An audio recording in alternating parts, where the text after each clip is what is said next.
Hey guys, what's up? My name's Travis. I'm here with Core Features, and today we're going to do a little video based upon a trip that I'm going to be taking here very soon. I was actually recently invited down by a couple of friends to attend the notorious Baja 500 race in Ensenada, Mexico. And one of my biggest challenges for this event was not getting my passport, not anything like that, but it was more or less what to pack. I'm a photographer by trade. I do a little bit of video work, and so I started searching around and asking friends and asking people who've been to Baja before, what should I take? So I wanted to make sure I have everything I need in order to be comfortable, but also get the best possible footage. So what we're gonna do today is go through literally what I'm packing. I leave tomorrow morning for the Baja 500, but this video is something that we're gonna produce so that people later on down the road, whether it's for the Baja 1000 coming up, I think it's in November, or for next year, know what to pack, what to bring. And this is purely based upon what I've been told. I've never been before, so we're gonna see if it works or not. We'll do a follow-up video, or we're gonna do a segment after I get back from Baja about what I liked, I didn't like. And again, this is purely what I have to bring as a suggestion to everybody out there that face the same question as me. What do I bring to Mexico? So these are some of the necessities that I take with me everywhere I go. These are things I don't leave home without when I'm traveling, and so I wanted to share these as our necessities for any type of trip. First and foremost, if you're going into Mexico or any other foreign country, you need your passport. Make sure you have your passport because it's probably really easy to get in, but really hard to come home without it. So, passport's number one. Number two, I always take my wallet. It's recommended that when you're going into Mexico, particularly, that you want to carry small bills. So ones, fives, tens, nothing really too big. Definitely not hundreds or 50s. That's just overdoing it, and it's not anything that you're going to need to carry. The amount of money that you carry is completely up to you and what your needs are. Personally, I'm going to carry no more than a couple $100 for a couple day trip down there. What I'm also doing is I'm taking my credit cards.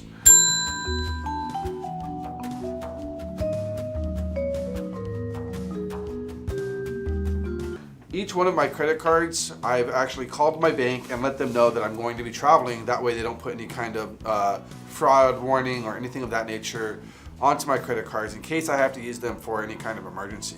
If I lose my cash, whatever it is, I can always go back to relying on, the credit card. Besides that, of course, I have my ID, my California driver's license. I'm not going to show you that on film. You don't need to see that, but I do have it. So that's pretty much what I'll be carrying in my wallet. Then, my phone. My phone's very important because it's my form of communications back to, my friends that are there, back to my loved ones here at home. I have the iPhone 5 and I have the LifeProof case. I love the LifeProof case because it basically makes my phone indestructible. It's waterproof, I can drop it, it's dustproof, so it's a perfect fit for going to the Baja 500.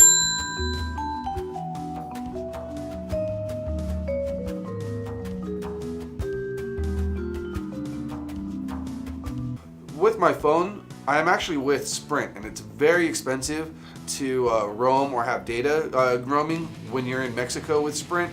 So I contacted Sprint, let them know that I was traveling. They set up my phone for it down there, and they actually recommended that I turn off my data roaming because it's very expensive and I don't want to get hit with those charges. Besides, I'm in Mexico. What do I need data for? I'm going to be out there at the Baja 500 taking cool pictures, hanging out with cool people.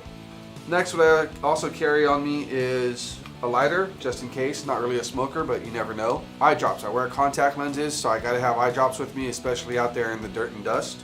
And Blistex. I gotta make sure that I stay hydrated. My lips stay moist and not chapped because it's very uncomfortable.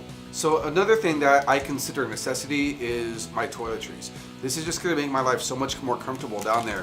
And what I packed is just the basics. So I'm gonna absolutely want to have sunscreen on me because it's supposed to be in the high 80s, I believe, this weekend down in Ensenada. I've got deodorant, more chapstick, toothbrush, toothpaste, Advil just in case I get a headache, wet wipes so that I can stay sanitary down there and keep my hands fresh, wipe off my face if I need to. Also, I packed Rolaids. You guys can use Tums or Pepto-Bismol, whatever works best for you. but you never know with, if your body's going to accept that authentic Mexican food. And then some tissue paper just in case I need to blow my nose or something of that nature. This, can I survive without this? Absolutely. But, I want to be comfortable while I'm down there enjoying my trip. And I want to be fresh because I'm going to be around a lot of people and doing a lot of cool things. So this is one of my necessities that I'm going to be carrying with me. Something that I did not bring with me, which was recommended, is a knife. I'm not taking a knife with me for the simple fact that I was recommended that it could be construed as a weapon, and we don't want to do any of that. So what I did is I actually went out and got a multi-tool. With my multi-tool, yes, it absolutely has a knife on it, but it also has pliers on it, and it has screwdrivers, can opener, Phillips head standard, all kinds of different neat devices just in case I do need to fix something on the run down there, or I need a knife or anything. It's a tool, it's not a weapon, so it's good to go. I'm personally taking down the Leatherman. There's tons of different great multi-tools down there, but this is what I'm going to be carrying this weekend. Okay, so the next items that I'm taking is obviously going to be my clothes. This was probably one of the hardest parts for me because of the simple fact that obviously I've never been to the Baja 500 before. So when I was talking to my friends that were, that had been before and that were planning this trip for us, they gave me some insight. We're going to be out there during the day and we're going to be out there late at night. So I have to kind of pack for both situations. What I did is very basic. I'm only going to be there again Friday through Sunday. So Friday I'm going to be wearing the clothes that I'm wearing up there, probably some shorts, a t-shirt and a jacket, a light jacket, something of that nature. But I basically packed 3 pairs of t-shirts, 2 pairs of socks, jeans, and another pair of shorts. The shorts that I'm bringing, that I'm packing, are actually swimwear, just in case we decide to take a dip inside into the ocean or at the pool at the hotel, or just to relax, whatever it is. And then probably one of the most important pieces for me is I'm taking 2 different bandanas. The bandanas I'm taking is because of all of the video that I've watched for the Baja 500. All you see is dust flying everywhere, and I don't really want to be inhaling dust while I'm there. So I'm going to try to use the bandanas while I'm there to keep my nose and mouth covered during the race hours. And then obviously I'm also wearing my hat. I always have a hat on me, so I'm going to be taking that as well to help keep some of the sun away from my eyes and my body. That's pretty much it for clothing. I'm wearing standard, regular Vans tennis shoes just to be comfortable. I'm taking a light jacket. I don't have that out here right now. It's actually being washed, but I am taking a light jacket, and I'm also going to be taking a beanie and some gloves just for the nighttime. I don't know how cold it's going to get. Obviously it's not going to get that cold, but just to be comfortable. I don't know how late we're going to be out, so again, these are small items that are easy to pack. I roll everything, so it's easy, nice and compact, and we'll be good to go. To be completely honest with you, we were invited down to Baja as kind of a guys' weekend, relaxing type trip, but being who I am, I wanted to take full advantage of this experience and this opportunity and take down some of my camera gear in order to document this event. We're going to be doing a lot of things down there, from charity work to watching the Baja 500 to, just being who we are, having fun down there. And so I wanted to definitely take the opportunity and record it.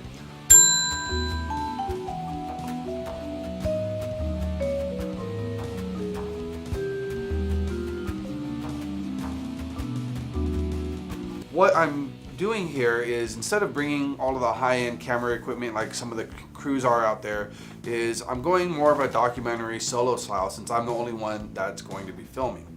What I'm taking are, to me, just the bare essentials. First, for video, I'm taking a little Canon handheld Vixia camcorder. It's great because I have 2 batteries for long battery life.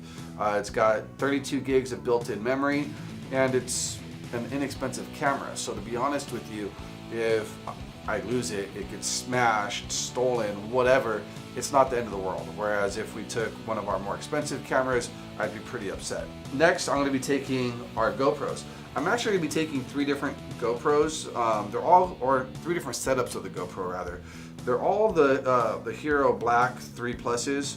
So they're all, top of the line GoPros, but I have 2 of them set up with housings and then one of them in just the frame, so I have different purposes for them.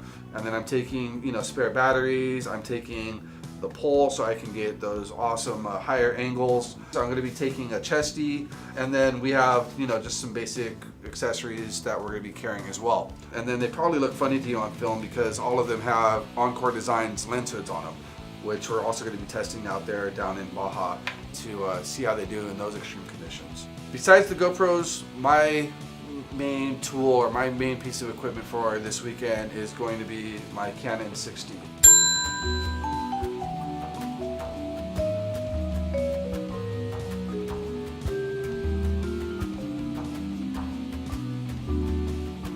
Now this is my staple camera. I love this camera. I'm taking it down with only one lens.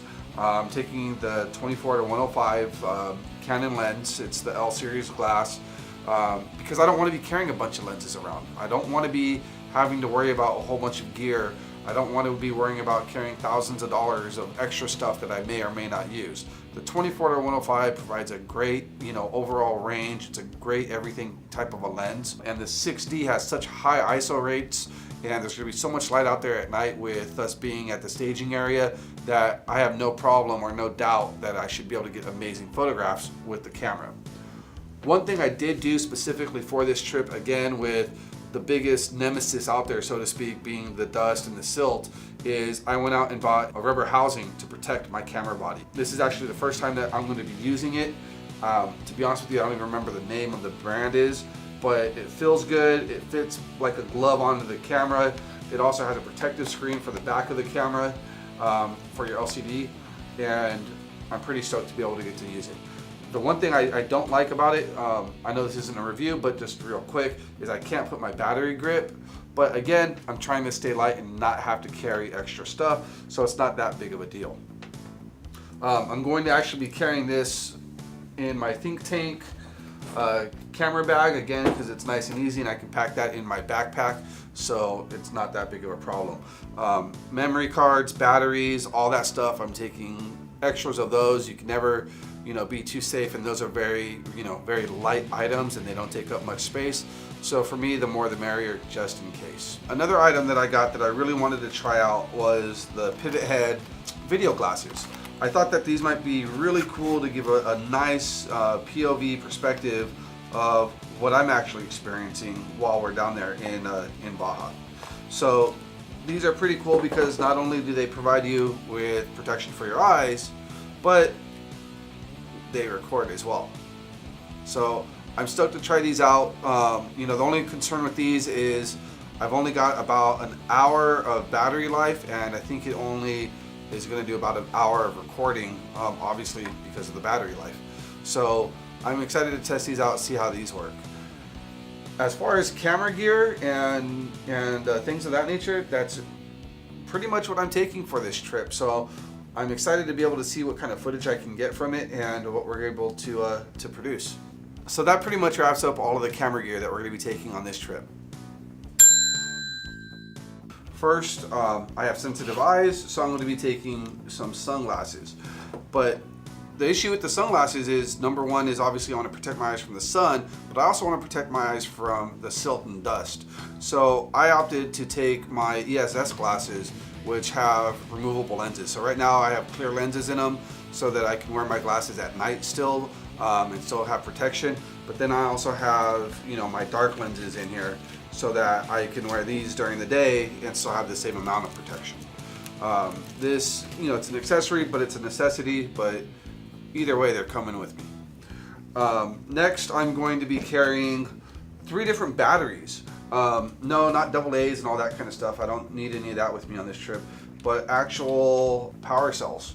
The 3 different ones here, they're all basically the same, different sizes, but these are great because it's going to give me a remote power source if I need to charge any batteries for the cameras, if I need to charge my cell phone, if I need to charge a buddy's cell phone, whatever I need to do, I can do it with these power cells. And I'm actually, like I said, I'm taking 3, which is more than enough.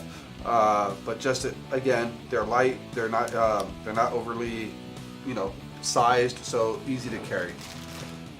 Then I'm taking with me a bag of cables. These are all the different cables for my phone, to charge the GoPros, to charge camera accessories, whatever I need. I always like to keep these together in a Ziploc bag because they're easy to manage this way and find. And then finally, last but not least, I'm going to be taking my Camelback. My Camelback is going to be my primary backpack for every day that I'm down there, that I'll carry, you know, my camera accessories, my GoPros and everything. But obviously it's a Camelback, so the most important feature and the reason I'm taking this specific style backpack is because I believe it has a 2-liter bladder, so I can carry water with me all day and I don't have to stop and I don't have to worry about where my water is coming from, and I can stay hydrated. This is pretty much what I'm taking. All of this gear that I've shown you today that we've talked about fits actually inside either the Camelback or one other backpack that I'm carrying with me.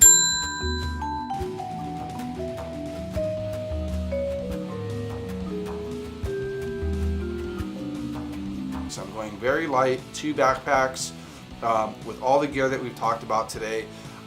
I don't know if I have everything I need. I'm pretty confident that I do, but we'll find out. And after we find out, we're gonna do another video for you guys to tell you how our trip was, what was useful, what wasn't useful, what we would change for next time, and just keep it going for you. That way you have more information on when you plan to go to the Baja 500. So check out our Facebook, our website, corefeatures.com. We will have a list up there of everything that we used and everything that we didn't use but would recommend. That way you can download the list for free. You can do a checklist for yourself. When you're packing for the next Baja 500 or Baja 1000, you'll be ready to go.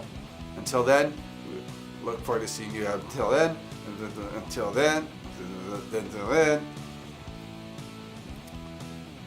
thanks for watching. We hope you enjoyed it. We hope this was useful. Until next time, I'll see you later.